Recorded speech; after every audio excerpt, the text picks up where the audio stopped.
Olá, senhoras e senhores, sejam sempre muito, mas muito bem-vindos. E vamos para o nosso sucesso. Hoje nós vamos começar uma bateria de aulas que vão tratar de um período que jamais a história do Brasil gostaria que se repetisse, que é justamente o período da ditadura militar. Podemos olhar para a tela a ditadura militar que vai de 1964 a 1985, que vai seguir com o período da redemocratização a partir de 1986, até, obviamente, os dias atuais. Assim, nós vamos ver a própria aplicação do golpe militar que se deu no dia 1º de abril de 1964.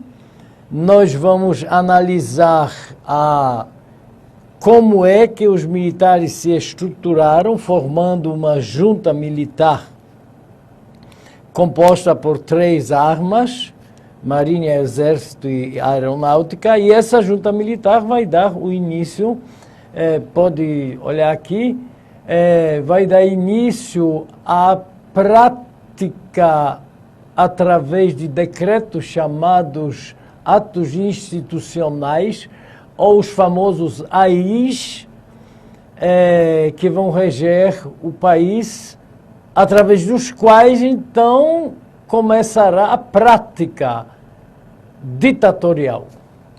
E voltando para a tela, nós vamos ver também o primeiro presidente da ditadura militar, Castelo Branco, de 1964 até 1967, e como os senhores podem ver na tela, ele também gostou tanto do AI-1 que vai começar a criar uma série de atos institucionais, como famosos AI-2, AI-3 e AI-4, só Castelo Branco.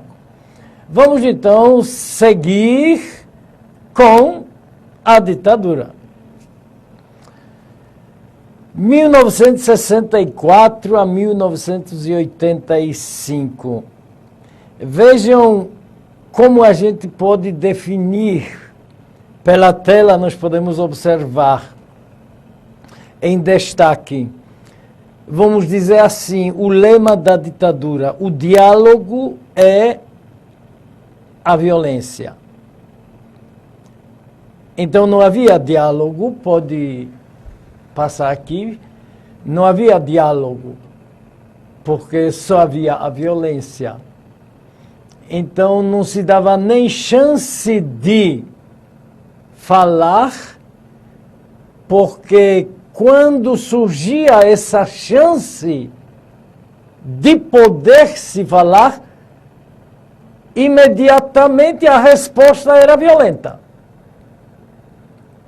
Então, por isso, não dava tempo de falar, imagine dialogar, porque a resposta já estava pronta, que foi a violência. Por isso, foi um período terrível na história do Brasil. A ditadura militar, não só o governo militar, porque os militares é que governavam, mas eles adotaram o regime ditatorial dentro do militarismo que eles próprios representavam e exerciam. Voltando para a tela, vamos então seguir. O que os senhores estão percebendo? Era o período da Guerra Fria, que, aliás, pela tela podemos observar, criada pelo presidente dos Estados Unidos, Truman, chamada Doutrina Truman, em 1947, cujo objetivo básico, essencial, era a guerra contra o comunismo, contra a União Soviética. E, obviamente, contra todo o bloco comunista. E enquanto estava acontecendo, porque, ainda um detalhe aqui, por gentileza, olhem para mim. Um detalhe, por que o nome Guerra Fria, que mexeu com o mundo todo praticamente? O nome Guerra Fria se refere à questão de que nenhuma das duas potências nunca entraram em conflito direto entre si, porque sabiam o que poderia significar esse confronto direto, uma autodestruição um do outro. Mas existia então a guerra indireta, através da disputa por áreas de influência, por áreas de investimentos, para poder, através dos investimentos, se potencializar cada vez mais e ser potência, uma maior do que a outra. Então, o mesmo acontecia com os Estados Unidos em relação às suas áreas de influência, como também a União Soviética praticando as mesmas influências nas áreas sob seu controle. E como podemos, voltando para a tela, verificar, quando foi criada a doutrina, quando foi declarada oficialmente a guerra contra o comunismo, contra a União Soviética, os Estados Unidos imediatamente criaram o chamado Plano Marshall. O que era Plano Marshall? Podem olhar aqui, por gentileza. O Plano Marshall foi criado para oferecer ajuda econômica ao mundo destruído, aos países destruídos pela Segunda Guerra Mundial. Então, para sua recuperação. Essa ajuda os Estados Unidos ofereceram até aos países, e achando que eles poderiam entrar aos países sob o controle da União Soviética, no caso, principalmente o leste europeu. Só que a União Soviética deu uma resposta imediata. Aí, voltando para a tela, observem bem. Criou, então, Comecon. O que foi o Comecon? A réplica do Plano Marshall. A União Soviética oferecendo ajuda econômica aos países destruídos na Segunda Guerra Mundial. Depois de criada essa ajuda econômica, que na verdade não era nada mais do que ter o controle sobre os países que receberam essa ajuda econômica. Então, para garantir esse controle sobre esses países de influência, os Estados Unidos criaram, então, a OTAN, uma organização militar composta pelos exércitos de todos os membros dos países capitalistas controlados pelos Estados Unidos, para garantir a defesa das suas áreas. Qual foi a resposta da União Soviética? Criar o Pacto de Varsóvia. O que foi o Pacto de Varsóvia? Foi a réplica da OTAN. Portanto, uma organização militar composta pelos países comunistas, militares, por militares dos países comunistas, para garantir também o controle sobre as suas áreas. Mas, olha aqui, já que estava em jogo a disputa pela potencialidade do mundo, ninguém sabia até onde cada uma das potências poderia chegar em busca dessa potencialidade. Por isso, o que é que os Estados Unidos criaram?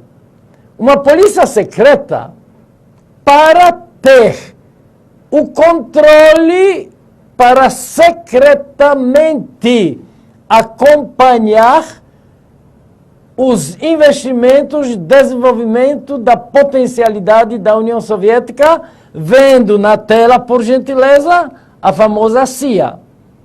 Do outro lado, a União Soviética criava a famosa KGB, Polícia Secreta Soviética. Então, era para os dois órgãos serviam para espionar o inimigo. No caso do Brasil, os senhores acompanhando a tela, qual era a preocupação dos Estados Unidos?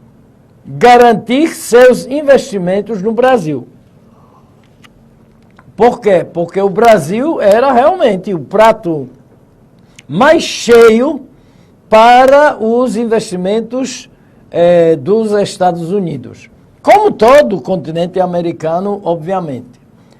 Assim, então, observem bem essa imagem.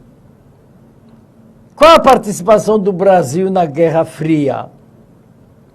O Brasil entra na zona de influência dos Estados Unidos, claro.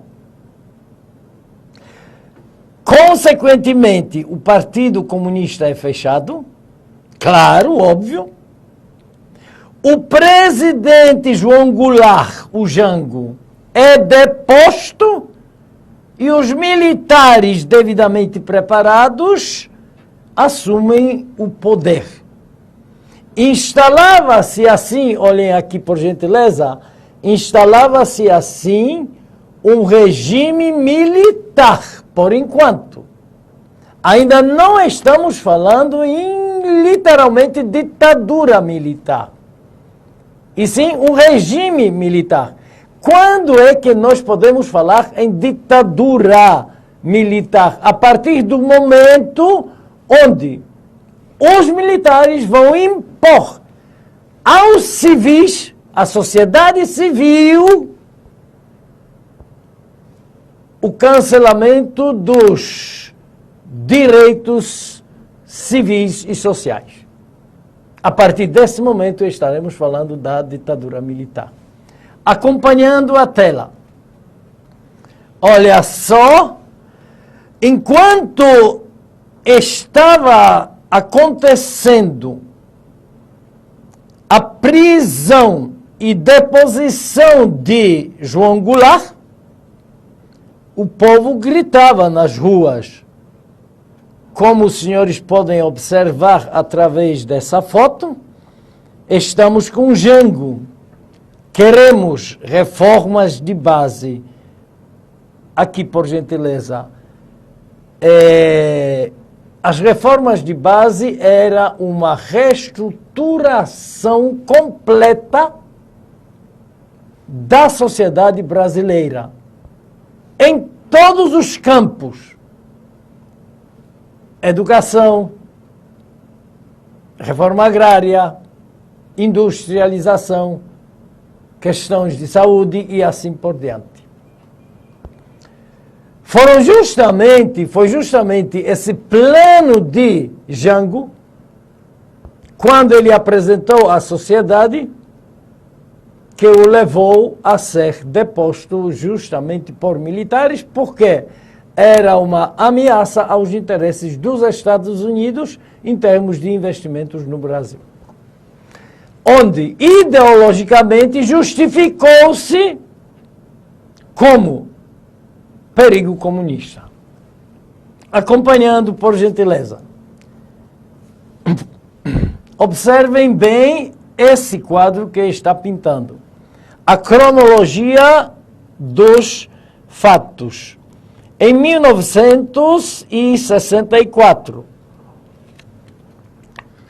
a instalação de ditaduras militares pró-Estados Unidos na América Latina. Brasil com a deposição de João Goulart. Aonde for o Brasil, irá também a América Latina, dizia secretário de Estado dos Estados Unidos, Henry Kissinger.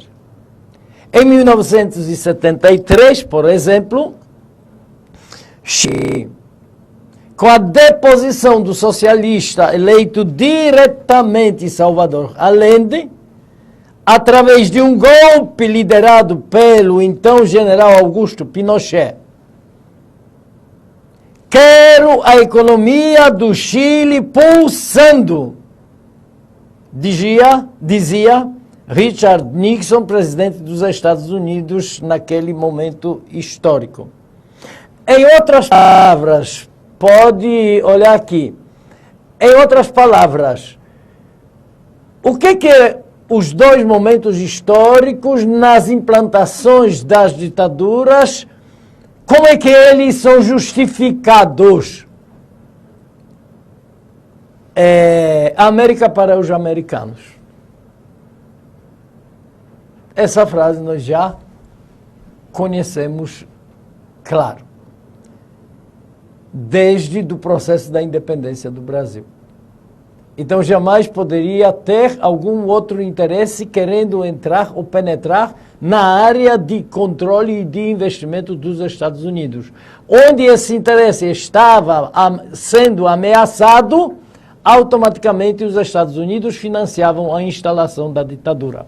O que nós vamos ver, por exemplo, já através de um documentário. Por isso, a justificativa, como os senhores podem observar, era que o Brasil estava sendo ameaçado pelo comunismo, pela União Soviética. Realmente, em vários estados, vários governadores, como os senhores podem observar aqui, já estavam criando as chamadas ligas camponesas que, vamos dizer assim, tinham como objetivo a luta pela reforma agrária e por direitos sociais. Que na prática, olha aqui rapidinho, que na prática significavam espécies de guerrilhas que tinham sido criadas tanto sovietes, por exemplo, na União Soviética, na antiga Rússia, como na China, como guerrilhas comunistas em Cuba, que levaram à revolução comunista nesses países. Então, realmente, esse quadro estava se repetindo, desenhando também no Brasil, na década, principalmente de 60, mas a partir da década de 50, já estavam se organizando.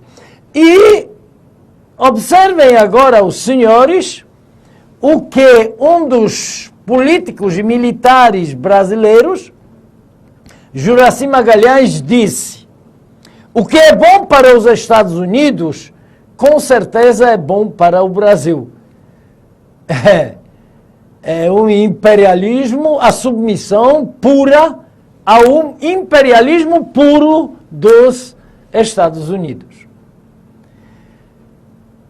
Implantava-se, então, o golpe militar no dia 1º de abril de 1964.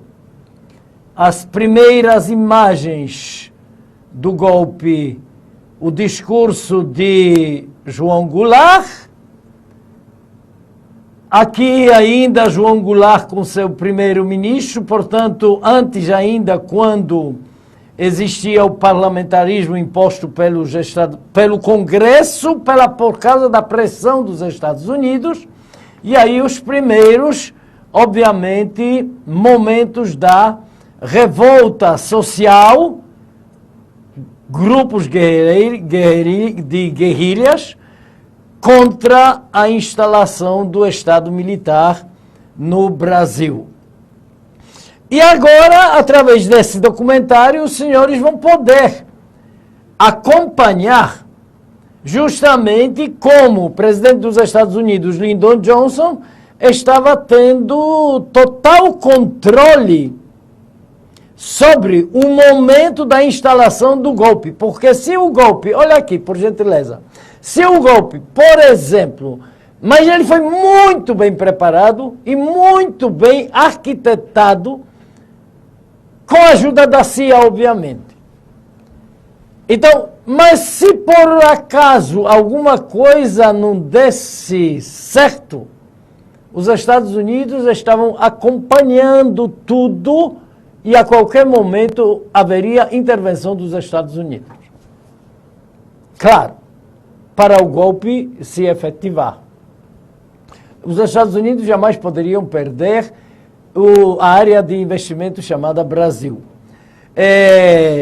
Esse vídeo é um arquivo em inglês, a conversa entre representante dos Estados Unidos no Brasil, que estava próximo aos militares que estavam efetuando o golpe, e está passando diretamente sobre os acontecimentos simultâneos para o presidente dos Estados Unidos. Por ser muito antigo, a qualidade, obviamente, não é perfeita, mas nós temos a legenda que podemos, então, acompanhar. Hi, Tom. A quick rundown of the situation.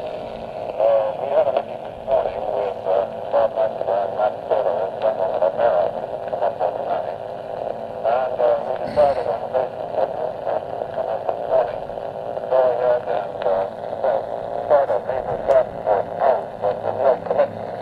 So they'll be moving down in Africa in the meantime and adjusting to the future.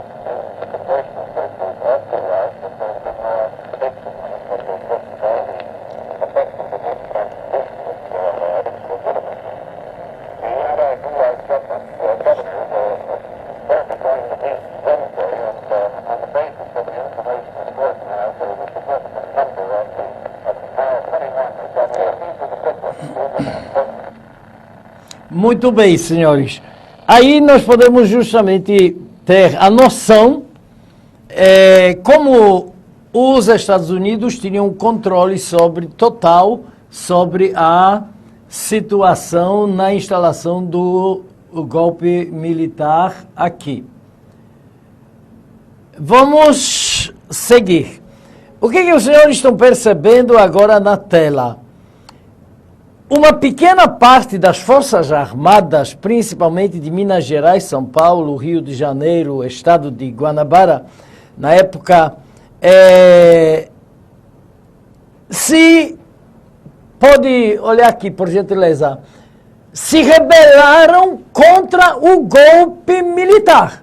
Quer dizer, nem todos os membros das Forças Armadas estavam a favor, obviamente, da instalação do golpe militar, do regime militar no Brasil. É óbvio que muitos dos militares também, membros das Forças Armadas, eram simpatizantes, por exemplo, da política de João Goulart, é claro, ou antes ainda de Jânio Quadros, etc. Mas era uma minoria que rapidamente foi, obviamente, silenciada, vamos dizer assim, pelos golpistas, é claro. Voltando para a tela, a imagem nos mostra justamente o golpe quando Jango é levado para o Rio Grande do Sul e de lá segue para o exílio para o Uruguai. Aliás, que foi o destino de muitos dos políticos durante a ditadura militar. E aí instalava-se, obviamente, o primeiro governo, a junta militar, composta por 3 armas, como eu disse, o Exército, Marinha e a Aeronáutica. Qual foi o papel da junta militar? Dar garantias ao primeiro presidente. Assim, então, o que acontece? Eles criam, a junta militar cria o famoso AI-1, Ato Institucional número 1, que dava os seguintes poderes ao presidente. Primeiro, o presidente tinha o direito de cassar mandatos de parlamentares em todos os níveis, federal, estadual e municipal. Então isso era o direito. Então quem ele quisesse, ele poderia cassar. Segundo, suspender de qualquer cidadão os direitos políticos. Terceiro, o poder sobre a modificação da Constituição. E, finalmente, tinha o poder de e direito de decretar o estado de sítio. Para quem não sabe o que é estado de sítio, é quando um chefe de Estado suspende temporariamente os direitos e as garantias dos cidadãos e os poderes do Legislativo e Judiciário ficam submetidos ao Executivo. Tendo em vista, obviamente, a defesa da ordem pública de acordo, pode olhar aqui, de acordo, obviamente, com o interesse do chefe do Estado. Então, isso não era ditadura? A partir daí, o regime militar transforma-se, o governo, militar, transforma-se em ditadura militar no Brasil. E aí surge o primeiro presidente, Castelo Branco, de 64 até 67. Engraçado, como os senhores podem observar, indicado pela junta militar, óbvio, e aprovado pelo Congresso, só que o Congresso devidamente cassado já. Então, obviamente, ninguém se opôs à indicação de Castelo Branco pela junta militar como primeiro presidente da ditadura militar, aí sim. E aí começa. Sabemos muito bem que recebeu apoio dos Estados Unidos, no caso era Lyndon Johnson, que nós vimos agora há pouco num documentário, é ele que financiava toda a instalação da ditadura militar no Brasil. Vejam os senhores como naquele momento histórico o Brasil era culturalmente estadunidense. Enquanto que do outro lado, então, estava querendo entrar o comunismo. E aí? Tudo era, vamos dizer, americanizado, mas eu não gosto muito usar esse termo, porque eu também sou americano.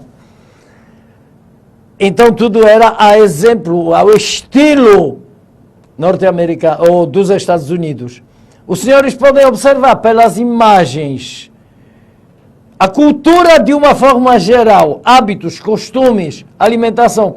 Dá para imaginar o investimento enorme dos Estados Unidos no Brasil naquele momento, onde tinha, olha aqui por gentileza, todos os reflexos justamente em toda a mentalidade cultural brasileira. A roupa era estilo dos Estados Unidos, a comida era, a bebida era, tudo era. Então tudo era o quê? Os investimentos dos Estados Unidos. Imaginem lucros que os Estados Unidos obtinham sobre esses investimentos só em relação ao Brasil.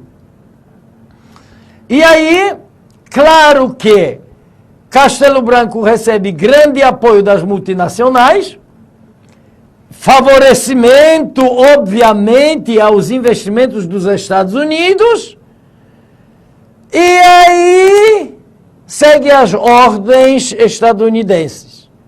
Perseguição aos comunistas, porque era Guerra Fria, porque já tinha acontecido a Revolução Chinesa, porque já tinha acontecido a Revolução Cubana. Olha só que perigo para os Estados Unidos, porque Che Guevara já tinha criado A OLAS, Organização Latino-Americana de Solidariedade, cujo objetivo era organizar guerrilhas comunistas nos países na América Latina para fazer a mesma revolução comunista que fizeram em Cuba. Já tinha, inclusive, movimento revolucionário 8 de outubro no Brasil e várias outras guerrilhas. Daí, uma repressão sem limites, e principalmente aos sindicatos, trabalhadores, operários, porque eram identificados com comunistas, e estudantes, obviamente, da UNE. E aqui o episódio. Quando os senhores podem acompanhar, os estudantes em confronto com a polícia em 68, durante o regime militar, a ditadura invadiu e incendiou a sede da UNE, colocando todas as entidades estudantis na ilegalidade, que passaram a ser, inclusive, perseguidos, presos, torturados, e muitos nunca mais foram encontrados. Além disso, começou em massa a cassação de mandatos, aqui como exemplo, e suspensão de direitos políticos. Aqui eu coloquei como exemplo, desculpem, o JK, Jânio, Jango, mas poderia ser depois ainda Miguel Arraes, Brizola e Marcos Freire e N outras pessoas. Claro, rompeu relações diplomáticas e econômicas com o mundo comunista, China, União Soviética e Cuba. Óbvio, era a Guerra Fria. Revogou a lei de remessa de lucros. Por gentileza, aqui, quando João Goulart tinha criado, proibindo essa lei, proibindo então o envio dos lucros das empresas dos Estados Unidos no Brasil para os Estados Unidos, para potencializar os Estados Unidos cada vez mais. E agora, Castelo Branco, através do decreto, obviamente, corta, revoga essa lei, portanto, o dinheiro vai voando novamente para os Estados Unidos, lembrando, era a Guerra Fria. Além disso, criou PAEG, que era o Programa de Ação Econômica do Governo, que se baseava nos seguintes itens: combate à inflação, só que era impossível praticamente, restrição do crédito, porque, aqui por gentileza, para que os brasileiros não se tornassem capazes de concorrer com as empresas dos Estados Unidos que investiam aqui. Absurdo! Do outro lado, redução, voltando para a tela, dos salários, óbvio, se a inflação era alta, fim da estabilidade no emprego e criação do Fundo de Garantia por Tempo de Serviço, o FGTS. E assim começaram a surgir novos atos institucionais. O AI-2, por exemplo, a extinção dos partidos políticos. Mas, olha só o que o senador Miller, por exemplo, disse. Em 2 partidos políticos, ambos de apoio ao governo. Então, para que os 2? E ainda, do outro lado, Ney Braga, governador do Paraná, disse: o Brasil acaba de dar um passo firme na consolidação do regime democrático. Observem. O governo criou o partido do governo, que era a Arena, Aliança Renovadora Nacional, e também o governo criou o partido de oposição ao governo. É impressionante. MDB, o Movimento Democrático Brasileiro. Mas o presidente tinha direito de cassar os mandatos. Então, na verdade, os dois partidos realmente serviam aos interesses do governo e apoiavam o governo porque não tinha nenhum opositor nesses dois partidos. Mas, aparentemente, para a sociedade apresentavam-se como o partido do governo e da oposição, que não existia, obviamente. Além disso, criou Lei de Segurança Nacional, o SNI, ou também chamado de Serviço Nacional de Inteligência, e aí, com o seguinte lema: quem se opõe ao governo e à ditadura é inimigo da pátria, é traidor. Para ajudar ao SNI, foi criado o CCC, o Comando de Caça aos Comunistas. Senhores, observem bem o lema do CCC: mate os comunistas. E aqui apenas um documento onde a revista O Cruzeiro, em 1968, por exemplo, coloca entre vários, como os senhores podem observar, personagens, também o jornalista Boris Kazoy, que na época estudava o direito no Instituto de Mackenzie, que participou na tomada da USP. Segundo esse jornal, ele compunha o CCC. Finalmente, ato institucional número 3, que determina o fim das eleições diretas para governadores, que passaram a ser indicados pelo presidente, prefeitos, que passaram a ser indicados pelos governadores. Obviamente, olha aqui por gentileza, obviamente que apenas as assembleias legislativas de cada nível, devidamente cassadas, obviamente sempre aprovavam os indicados. Então, a ditadura tinha o controle sobre todas as instituições brasileiras. E, finalmente, criou o ato institucional número 4, que oferecia fortalecimento do executivo, obviamente enfraquecimento do judiciário e legislativo,